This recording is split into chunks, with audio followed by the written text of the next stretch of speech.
Olá meus amigos, olá minhas amigas, olá candidato de todo o país, aqui estou eu mais uma vez, professor Braia, como sempre, pedindo licença para entrar na sua casa, onde quer que você esteja, levando o meu trabalho e a prova concursos até você, legal? Nessa aula, eu quero chamar a sua atenção para outro ponto muito cobrado em provas de raciocínio lógico. Muita gente fala que é conteúdo de matemática, outros falam que é conteúdo de raciocínio lógico, o fato é que são conteúdos presentes e pertinentes em provas aí, tá certo? É a história associada à análise combinatória. Quando se fala em análise combinatória, é basicamente os chamados problemas de contagem. Quando a gente fala em problemas de contagem, eu estou falando em problemas que existem mais de uma forma correta de dar o resultado. Por exemplo, a escolha de um parente de sua família. A escolha de um parente da sua família é um evento aleatório, porque existe mais de uma configuração para trazer esse resultado. Quando a gente fala em problemas que tem mais de uma forma de dar o resultado, e esses resultados são corretos, para descobrir o número de maneiras ou o número de possibilidades, a gente entra nesse universo da análise combinatória, perfeito? Então é exatamente isso que eu vou mostrar para você. Como resolver problemas de análise combinatória nessa introdução aí ao estudo de problemas de contagem, perfeito? Mais uma aula começando, vem comigo, você é meu convidado, tá? Olha só, noções de análise combinatória e tudo repousa nesse chamado princípio fundamental da contagem, perfeito? Vamos lá, é o seguinte, ó, quando se fala em problemas de contagem, são exatamente aqueles problemas que a gente cataloga assim, de quantas são as formas, quais são as maneiras, quantas são as possibilidades. Toda vez que eu tiver mais de uma forma de compor a minha resposta, eu estou abrindo a possibilidade da contagem, tá certo? E os problemas de contagem, eles são baseados basicamente em dois princípios. Um deles é o chamado princípio aditivo e o outro é o chamado princípio multiplicativo. Princípio aditivo e princípio multiplicativo são as duas formas de a gente trabalhar com esses problemas de contagem. Vou falar sobre um deles, olha só. Vamos pensar então que você tem X maneiras de tomar uma decisão A e tem Y maneiras de tomar a decisão B. Claro que A e B são decisões independentes, perfeito? Então, se você precisa tomar a decisão A ou tomar a decisão B, o número de maneiras de a gente fazer isso é X mais Y. O primeiro princípio é chamado de princípio aditivo. E esse princípio aditivo liga a ideia do uso da palavra ou à operação de adição. Olha que legal. Toda vez que você fala a ideia de ou, isso remete à operação de adição.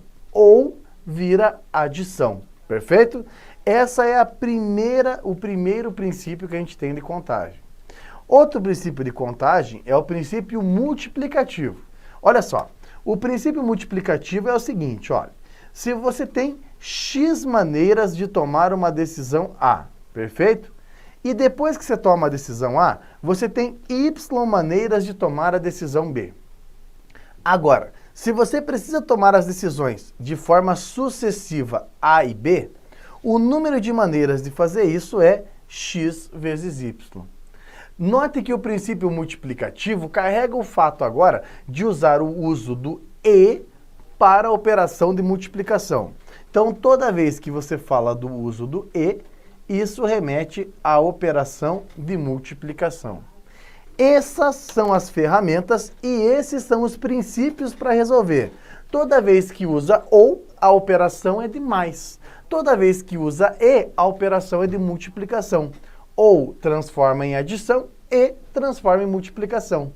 Eu comento com meus alunos sempre o seguinte, que quando a gente tem poucas ferramentas, quando a teoria é pequenininha, a prática tem que ser grande. Agora, quando a gente carrega muito a teoria, nós não precisamos praticar tanto assim para entender os conceitos.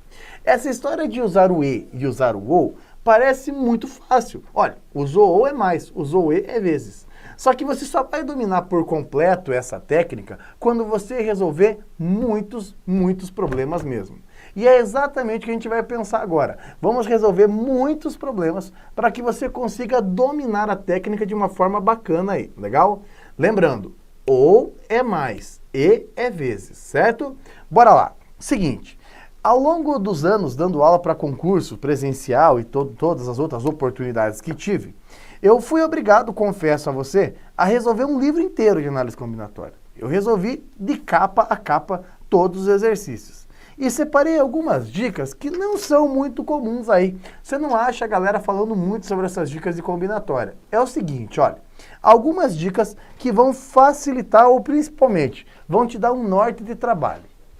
Primeira dica, se você não faz ideia do que resolver o problema ou como resolver o problema, você pode se colocar no papel da pessoa que está executando a ação.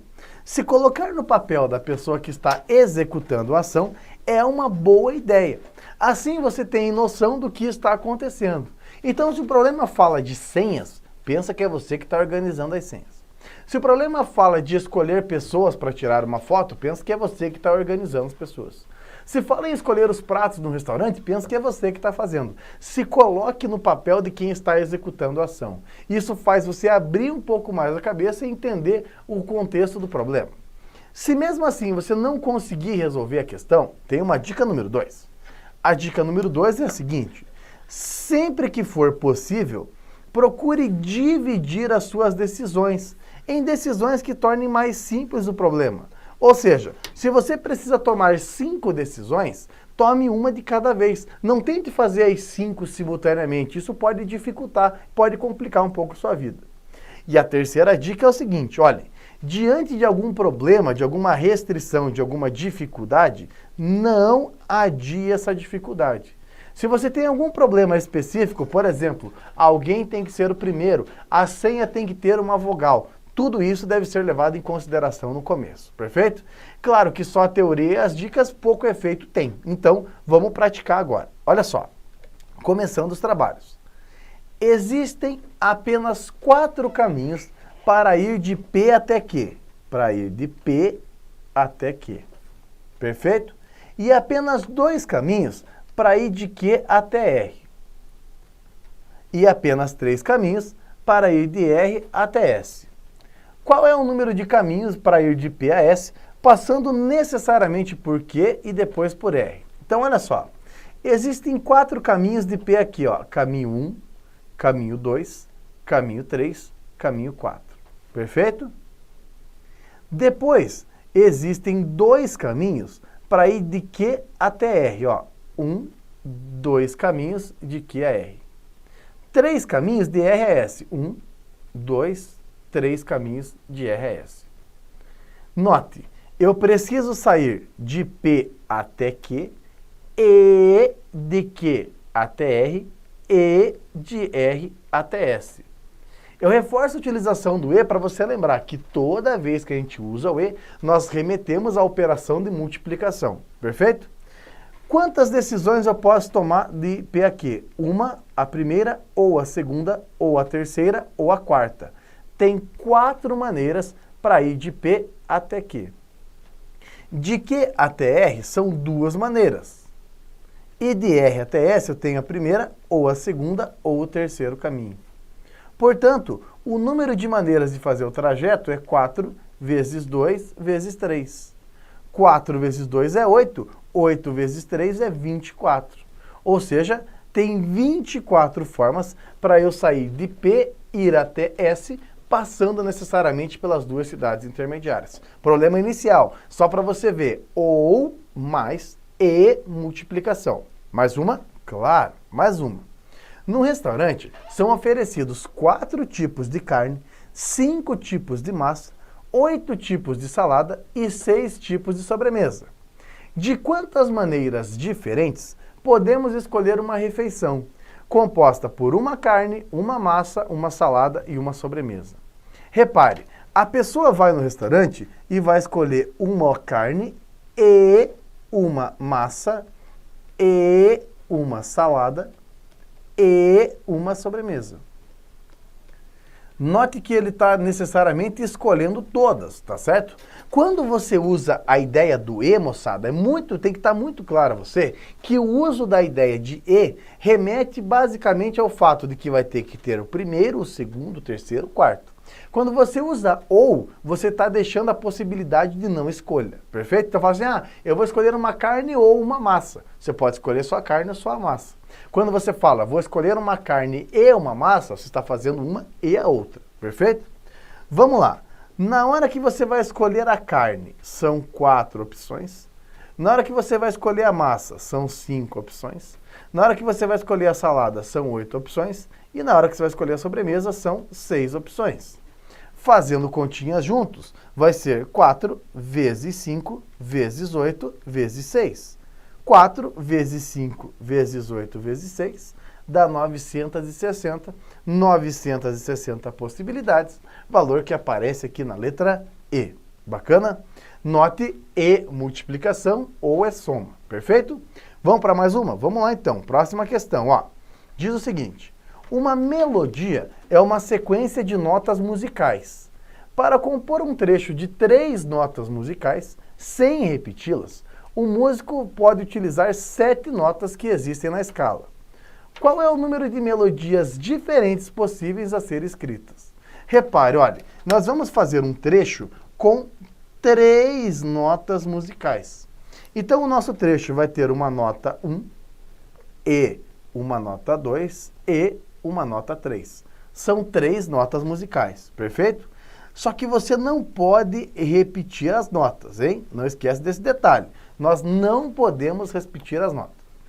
E é multiplicação. Na hora que ele vai escolher a primeira nota, quantas opções ele tem? Repare que eu tenho 7 notas musicais disponíveis. Eu posso começar com qualquer uma delas, 7 opções. Escolhida a primeira, eu vou para a segunda. A segunda opção são 6 notas disponíveis, concorda? Tinha uma, agora ficaram 6 notas. E na terceira opção são 5 notas. 7 vezes 6 vezes 5. Pensa bem, ó, tinha 7, escolheu uma, ficou 6. Você não vai usar a primeira porque não pode repetir, então agora escolhe mais uma, sobram 5.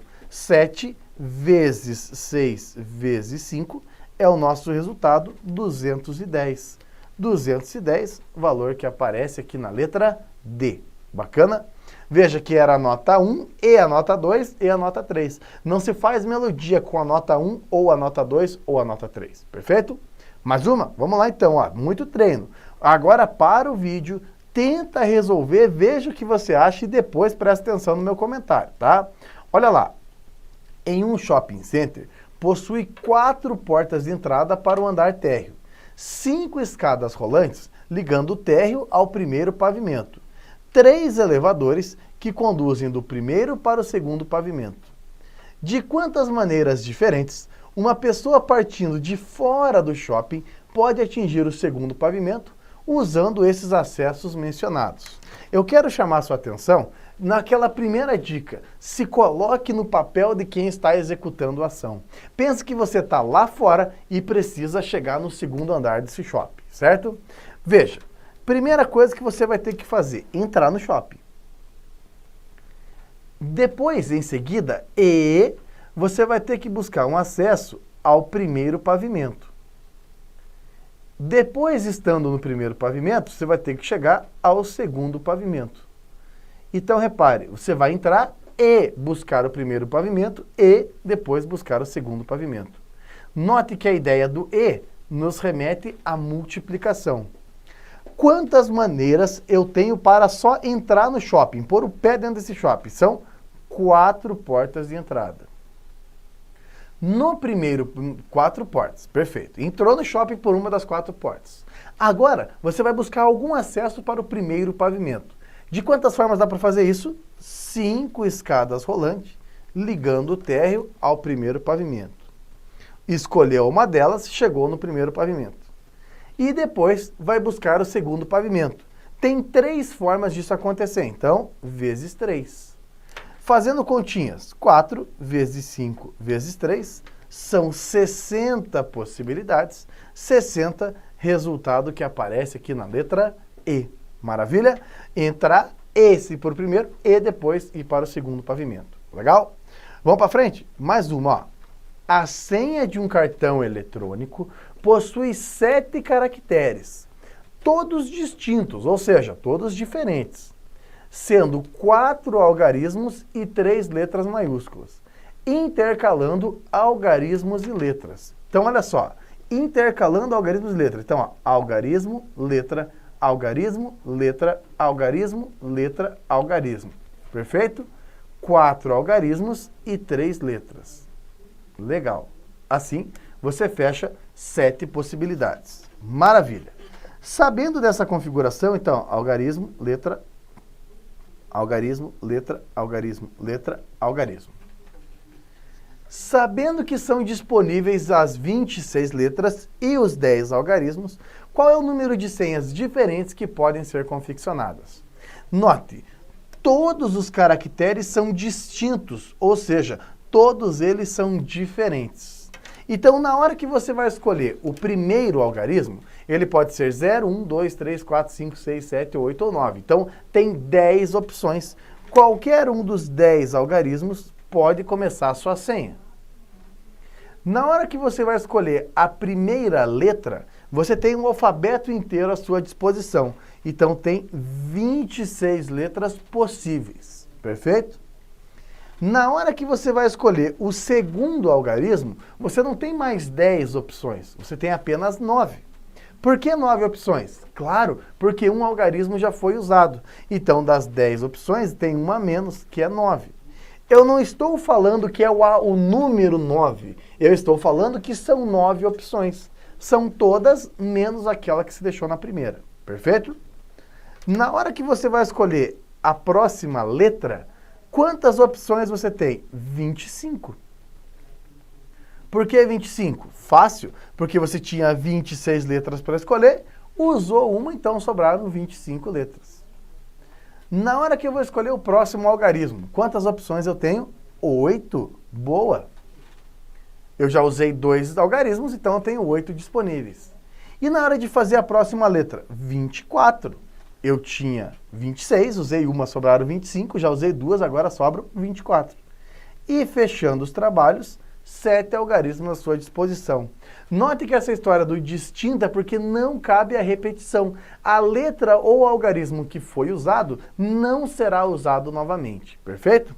Fazendo continhas agora. Claro, trabalho sujo. 10 vezes o 26, vezes 9, vezes o 25, vezes o 8, vezes o 24, vezes o 7. Vão ser 78.624.000. Quando você tem 78.624.000, resultado que aparece, está destacado aqui na letra C. Beleza? Não esqueça, o E está associado à operação de multiplicação. Perfeito? Veja, a ferramenta é muito simples, né? E e ou. Mas o número de maneiras e o número de problemas que resolve é muito grande. Eles são muito versáteis, dá para resolver diversas configurações aí. Perfeito? Vamos para frente? Mais uma. Uma pessoa vai retirar dinheiro num caixa eletrônico de um banco. Mas na hora de digitar a senha, esquece do número. Ela lembra que o número tem 5 algarismos. Começa com 6. Não tem algarismos repetidos e tem o 7 em alguma posição.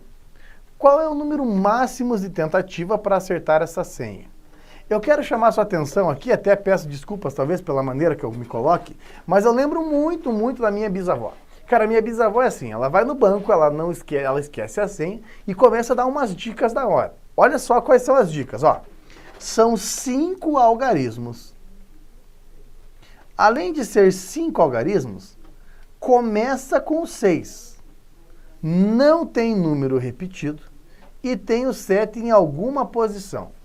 Então veja quais são as senhas possíveis. Ó, como ela começa com 6, então pode ser que a senha seja 6, 7 e 3 números que ela não lembra. Ou pode ser que começa com 6, um número que ela não lembra, 7 e outros 2 que ela não lembra. Ou pode começar com 6, ter 2 dígitos que ela não lembra, ter o 7 e mais um dígito que ela não lembra. Ou ainda, pode começar com 6, ter 3 dígitos que ela não lembra e terminar com 7. Confere ou não? Esse 6 e esse 7 são os dígitos fixos. Com esse eu não vou me preocupar. Eu vou me preocupar com as possibilidades de senha. Repare, na hora de compor a senha, eu posso usar o 0, o 1, o 2, o 3, o 4, o 5, o 6, o 7, o 8 e o 9. Como o 6 e o 7 já foram locados, ele não vai ser usado de novo. Então, ó, o 6 e o 7 está fora da lista. Esses caras eu não vou usar de novo, porque eu já arrumei o lugar deles aí. Perfeito? Então, pensa, ó, eu tenho que ver quantas tentativas eu vou ter que dar. Na hora de você escolher a primeira configuração, quantas opções você tem? 8. Brian, quem disse que começa com 8? Não, não estou dizendo que começa com 8. Eu estou dizendo que são 8 as possibilidades. Existem 8 números que podem ocupar o lugar do primeiro dígito que está faltando. Um deles será usado. Invariavelmente, um deles será usado. Isso faz com que restem 7 opções para o dígito seguinte. E para o último dígito sobram 6 opções. Pensa, ó, eu tinha 8 números disponíveis, usei 1, sobrou 7, usei 1, sobrou 6, e daí essas são as opções que eu tenho. Fazendo continhas, 8 vezes 7 vezes 6 dá 336.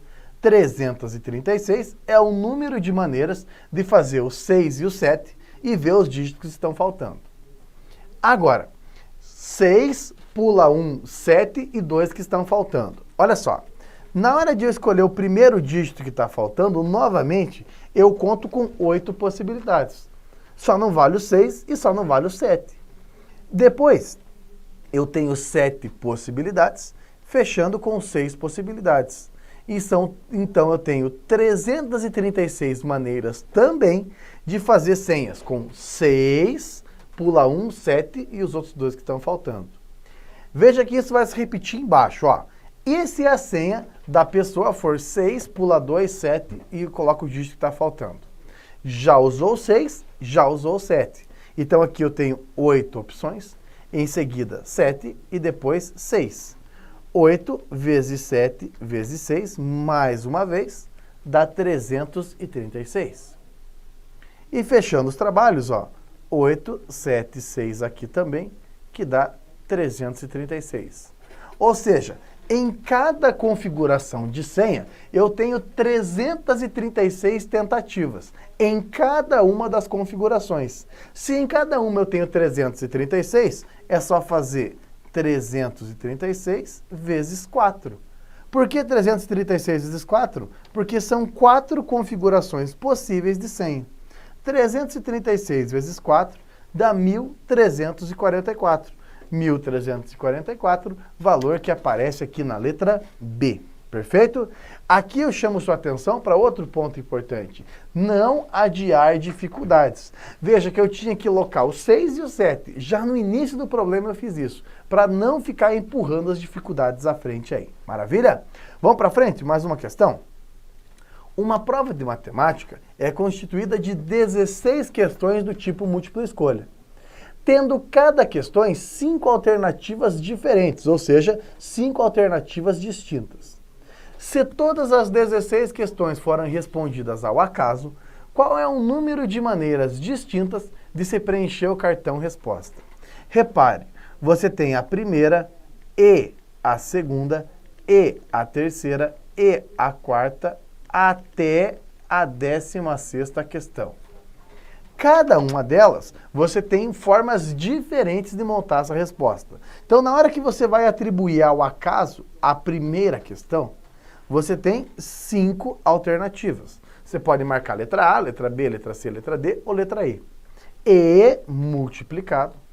Na hora que você vai marcar a segunda questão, você também tem 5 alternativas. O mesmo acontece na terceira, na quarta e na última também.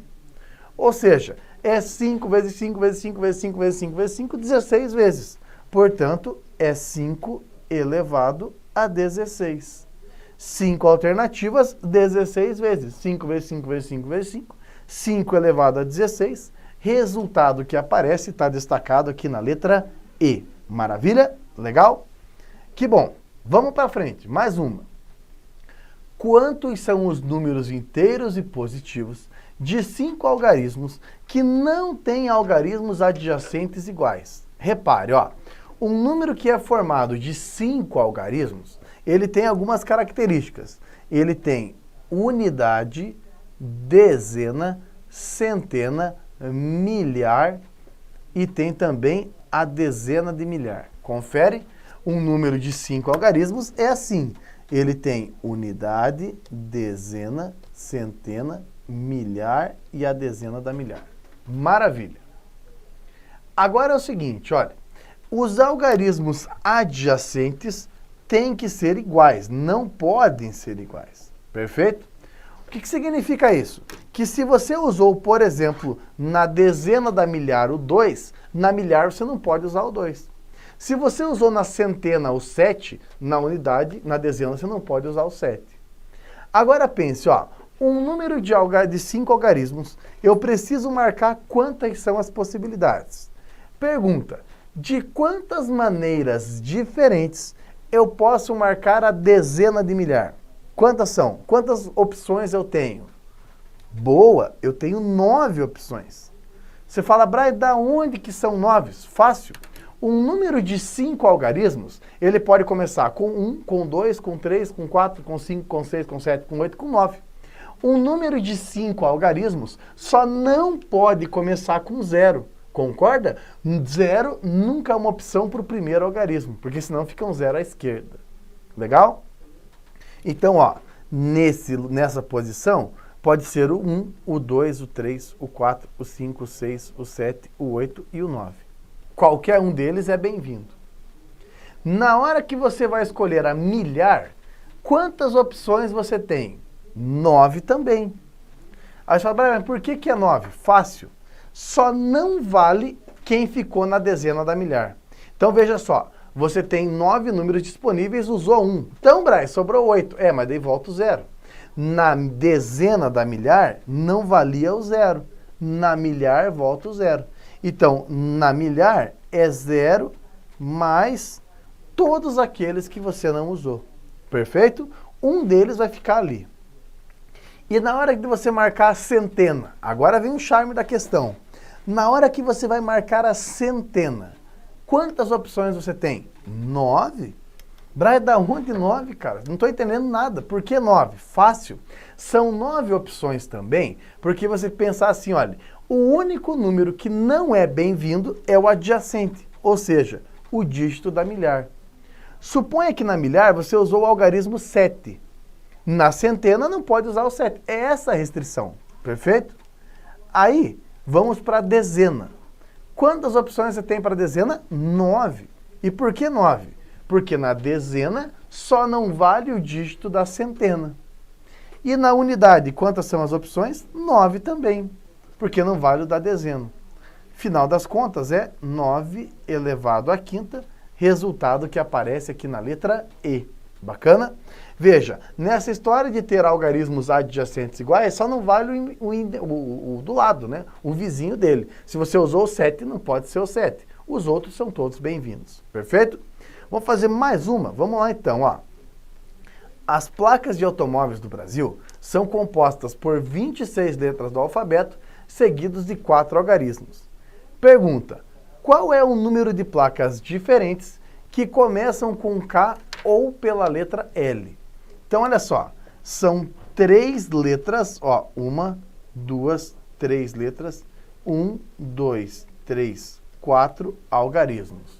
Perfeito? Então, olha lá, letra, letra, letra, algarismo, algarismo, algarismo, algarismo. Qual é a nossa restrição aqui? Que tem que começar pela letra K ou pela letra L. Se tem que começar pela letra K ou pela letra L, são 2 opções para iniciar os trabalhos. Ou é a letra K ou é a letra L. Cumprida a primeira exigência, vamos para a segunda letra. Na hora que você vai escolher a segunda letra, pode ser A, B, C, D, E, até a letra Z. Ou seja, na hora de eu escolher a segunda letra, eu tenho 26 opções. Qualquer letra do alfabeto é bem-vinda na segunda letra. Perfeito? Na hora de escolher a terceira letra, mais uma vez eu tenho 26 opções. Qualquer uma delas é bem-vinda mais uma vez. Agora vem os algarismos. Na hora de escolher os algarismos, uma placa pode começar com 0, com 1, com 2, com 3, com 4, até 9. Qualquer um deles é bem-vindo. O segundo algarismo pode ser qualquer um de 0 a 9. o terceiro algarismo também e o quarto algarismo também. Então ficou 2 vezes 26 vezes 26 vezes 10 elevado à quarta. Quando você faz 26 vezes 26 vezes 2, você tem como resultado 1.352. 1.352 vezes 10 elevado à quarta vai dar 13.520.000. 13.520.000 é um valor maior do que 13 milhões. Ou seja, o valor que a gente tem em questão é superior a 13 milhões, resultado que aparece aqui na letra A. Bacana? Vamos para mais uma? 5 cadeiras estão dispostas numa fila. Qual é o número de maneiras diferentes que 5 pessoas podem se sentar nessa cadeira? Vamos pensar comigo aqui, ó. Cadeira 1, e cadeira 2, e cadeira 3, e cadeira 4, e cadeira 5. Perfeito? Quantas maneiras, na hora de escolher a primeira cadeira, quantas pessoas estão disponíveis para sentar na primeira cadeira? 5. Boa. 5 pessoas para sentar na primeira cadeira. Uma delas vai lá e senta. Na hora que a gente vai para a segunda cadeira, quantas pessoas eu tenho disponíveis agora? 4. Boa. 5 vezes 4. E na hora de sentar na cadeira 3, eu tenho 3 pessoas disponíveis. 2 já estão sentadas, ela vai lá e senta. Depois só tem 2 pessoas disponíveis e depois só tem uma. 5 vezes 4 vezes 3 vezes 2 vezes 1 dá 120. 120, valor que aparece ali na letra C. Bacana? Legal? Mais uma? Vamos lá. Mais uma questão. Considerando que na fruteira da casa de Pedro haja 10 uvas, 2 maçãs, 3 laranjas, 4 bananas e 1 abacaxi. Julgue o próximo item. Se Pedro deseja comer um tipo de fruta, a quantidade de maneiras diferentes dele escolher será superior a 100. Tá certo ou tá errado? Veja, essa questão facilmente você vê que ela está errada. Ela está errada por um quesito muito simples. Ele pode escolher uma das 10 uvas, ou uma das 2 maçãs, ou uma das 3 laranjas, ou uma das 4 bananas, ou comer o abacaxi. Repare, você não precisa comer todas elas, você quer comer uma delas, perfeito? Então vai ser 10 mais 2, mais 3, mais 4, mais 1.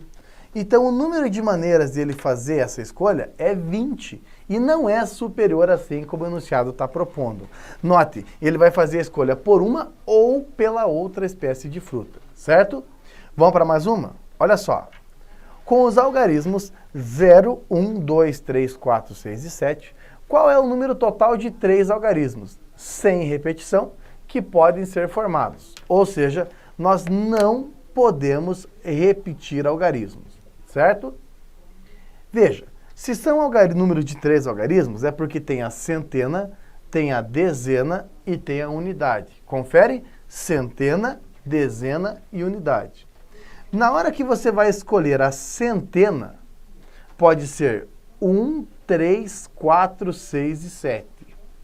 1, 3, 4, 6 e 7 deixam para nós 5 opções. Perfeito? Um deles, não interessa qual, um deles vai ficar ali na centena. Portanto, na hora de eu escolher a dezena, volta o 0 como opção, e isso faz com que eu tenha 5 números disponíveis. Perfeito? Um deles, não interessa qual, vai ser usado na dezena. E na hora de escolher a unidade, agora eu tenho 4 opções. Ou seja, é 5 vezes 5 vezes 4. 5 vezes 5 vezes 4 tem como resultado 100. 100 números possíveis, resultado que aparece aqui na letra C. Bacana? Ao longo da aula eu tentei mostrar diversas experiências para você entender um pouco mais desse conceito da história da análise combinatória. Ver que a ferramenta E/O, ela é muito útil para a resolução de diferentes problemas e que a partir dela você pode potencializar e fazer tantos outros aí. Claro, você tem que treinar, você tem que praticar. Só assim você vai ficar bom o suficiente para chegar na hora da prova e resolver a questão com precisão aí, tá certo? Vou encerrando minha aula por aqui, tá? Daqui a pouquinho eu volto. Um ótimo estudo a todos, um forte abraço, tchau, tchau.